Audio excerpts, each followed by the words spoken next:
अस्सलाम वालेकुम। आज हम लोग डिस्कशन करेंगे बॉटनी से रिलेटेड कुछ इंपॉर्टेंट इन्फॉर्मेशंस की, जिसमें कौन कौन सी बुक्स आप लोगों के लिए फ़ायदा मंद हैं और कौन कौन से टॉपिक्स जो हैं वो आप लोगों के लिए इंपॉर्टेंट हो सकते हैं, जिनको आप अगर कवर करें तो आप इस टेस्ट को, जो रिटन टेस्ट है, उसको ईज़िली क्वालिफाई कर सकते हैं। तो स्टार्ट करते हैं। सबसे पहले हम लोग वीडियो को कि आपके पास जो वेटेज होती है वो कितनी होती है। तो ये याद रखिएगा कि आपके पास क्वेश्चन के अंदर जो आपके पास पेपर होता है, रिटन पेपर, उसमें 80% जो होते हैं वो आपके बॉटनी के सब्जेक्ट के एमसीक्यूज़ होते हैं, ठीक है।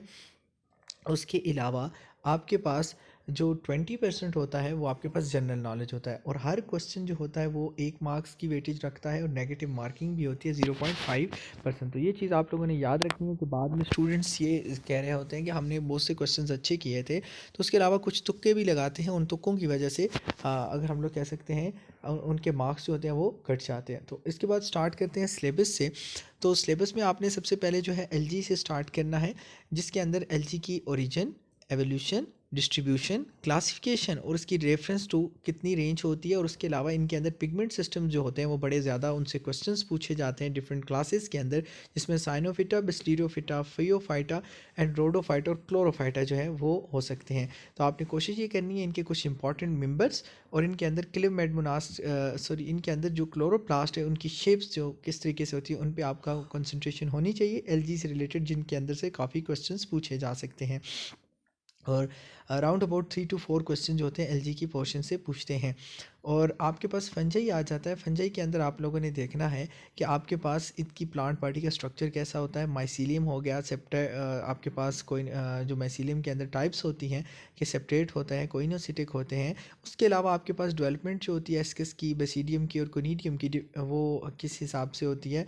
उसके अलावा इसकी इकनॉमिक इंपॉर्टेंस कौन सी और कौन कौन सी इंपॉर्टेंट डिजीज़ ये काज करता है, उस पे आपने फोकस करना है। ये मैंने टॉपिक्स मेंशन किए हुए हैं, आप इनकी स्क्रीनशॉट्स ले लीजिएगा, आप लोगों के लिए इंतहाई फ़ायदेमंद हो सकते हैं।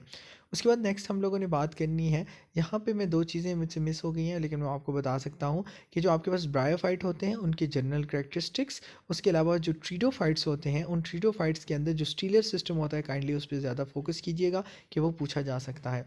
उसके अलावा जिम्नोस्पर्म्स जो होते हैं, जिम्नोस्पर्म्स के भी जनरल करैक्टर्स जो होते हैं, उनके अंदर व्यूल की किस तरीके की टाइप होती है, ओवरी की मिसिंग होती है, ये चीज़ें। और उसके अलावा जो बाकी मैंने यहाँ पे सब टॉपिक्स में मेंशन किए हुए हैं उसको भी देख लेंगे। आप लोगों ने फोकस जो करना है एंजियोस्पर्मिक पोर्शन पे करना है ज़्यादा, जहाँ से बहुत ज़्यादा क्वेश्चंस आते हैं, जिनमें सबसे ज़्यादा टेक्सोनमी में आ जाते हैं कि सिस्टम ऑफ क्लासिफिकेशन कौन से थे, पुराने सिस्टम ऑफ क्लासिफिकेशन क्या है, प्लांट कैसे कलेक्ट किए जाते हैं, हर्बेरियम क्या होता है। उसके अलावा ये यहाँ पे मेंशन है टाइप्स ऑफ टेक्सोनमी होती हैं, वो आपसे एमसीक्यूज़ जो होते हैं बड़े बनाए जाते हैं इस टेक्सोनमी के पोर्शन से भी। उसके बाद एनाटॉमी जो होती है काफ़ी इंटरेस्टिंग जो हम लोग कह सकते हैं इसका टॉपिक होता है, और जिसमें अगर हम लोग कहें बहुत ज़्यादा वेटेज रखी जाती है, क्योंकि बहुत ज़्यादा इसके अंदर क्वेश्चंस बन सकते हैं, जिसमें सेल वाल आ गया, टिश्यू सिस्टम्स होते हैं, मिस्टमैटिक्स टिश्यूज़ हो सकते हैं, एपिडर्मल हो जाते हैं, और इसके अलावा वास्कुलर बंडल्स में से आपसे क्वेश्चन पूछे जाते हैं और उनकी अरेंजमेंट किस तरीके से होती है डिफरेंट पार्ट्स में, तो ये भी आप लोगों के लिए देखे जा सकते हैं। उसके बाद हम लोग नेक्स्ट बात करते हैं एम्ब्रियोलॉजी के बारे में कि अल्टरनेशन ऑफ जनरेशन क्या क्या हिसाब होता है, फिर आपके पास फ्लावर हैं उसके पार्ट्स कैसे होते हैं। उसके अलावा आपके पास आपने देखना है कि लीव्स हैं उनकी कैसी शेप्स होती हैं, कि उसके अलावा मोनोकॉट्स और डाइकॉट्स के अंदर जो बेसिक डिफरेंसेस होते हैं, काइंडली वो सारी चीज़ें यहाँ पे मेंशन भी हैं, और आपने यहाँ पे स्क्रीनशॉट लेके इसको देख भी सकते हैं। उसके अलावा ये रिकमेंडेड कुछ बुक्स हैं जो मैंने एक सीक्वेंस बनाया, आप इसकी स्क्रीनशॉट ले सकते हैं। आपको अगर डीप पढ़ना है तो ये इसके लिए बहुत ज़्यादा मैं कह सकता हूँ फ़ायदेमंद साबित हो सकती हैं। उसके बाद हम लोग अगर पेपर 2 या नेक्स्ट फेज़ की बात करते हैं, उसके अंदर प्लांट फिजियोलॉजी जो होती है वो मैं समझता हूँ कि 15 से 20 एमसीक्यूज़ की वेटेज रखने वाला ये टॉपिक है, ठीक है। आप कोशिश ये करें कि अपनी अगर स्टडी का स्टार्ट करना चाहते हैं तो आप प्लांट फिजियोलॉजी पे ज़्यादा फोकस करें, क्योंकि जिस बंदे ने इस पोर्शन को अच्छे से कंप्लीट कर लिया, इट मीन्स दैट उसने 20 to 25 नंबर जो है अपने जो है वो उस पर अबूर हासिल कर लिया है। प्लांट फिजियोलॉजी के अंदर आपने ये देखना है प्लांट हार्मोन्स हो जाते हैं, ये प्लांट के वाटर रिलेशंस क्या हैं, वर्नलाइजेशन क्या चीज़ होती है, फोटोपीरियोडिज्म क्या होती है, उसके बाद बायोकेमिस्ट्री, कार्बोहाइड्रेट की, प्रोटीन्स की। अच्छा, मिनरल कौन से मिनरल जो होते हैं वो किसके लिए रिक्वायर्ड होते हैं, कौन सा फंक्शन परफॉर्म करते हैं, तो ये तमाम चीज़ें ये आप लोगों ने देखनी है। उसके अलावा इकोलॉजी में आप लोगों ने देखना है कि इकोलॉजीज़ की कुछ इंपॉर्टेंट टर्म्स आपसे बहुत ज़्यादा पूछी जाती हैं और पाकिस्तान के कुछ फॉरेस्ट वेजिटेशंस किस एरिया में कैसी हैं, किस एलिवेशन पॉइंट पे क्या है, या वो भी उनके अंदर से भी ये क्वेश्चंस पूछते हैं। और मैं ये कह सकता हूँ कि इकोलॉजी का आजकल ज़्यादा इन्होंने इम्पैक्ट डाला हुआ है। उसके अलावा कुछ हम लोग बात कर लेते हैं साइटोलॉजी वगैरह से, जो हो सकता है कि आपके पास सेल के स्ट्रक्चर्स वगैरह जो बेसिक बेसिक जनरल होने चाहिए, इन पे ज़्यादा डीप ना जाएँ, क्योंकि ये जनरल ही पूछे जाते हैं। उसके अलावा मेंडेलियन जेनेटिक्स में भी ये जनरल जो चंद चीज़ें ये आप लोगों ने देखनी है जो मैंने यहाँ पे मेंशन की हैं। फिर बायोकेमिकल जेनेटिक्स जो होती है वो भी देखिएगा, डीएनए वगैरह, या उसके अलावा आपके पास रेप्लिकेशंस वगैरह जो होती हैं वो सारी जो है नीचे मॉलिक्यूलर जेनेटिक्स में आ जाती हैं।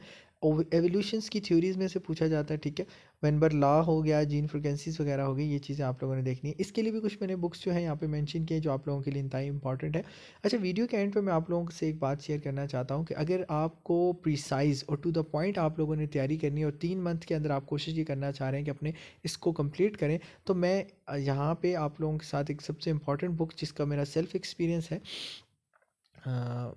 फंडामेंटल्स ऑफ बॉटनी है, इनके सोनी शर्मा की बुक है। बड़ी इंपॉर्टेंट और बड़ी ही मैं कह सकता हूँ कि सारी बॉटनी के टॉपिक्स उसके अंदर मौजूद हैं।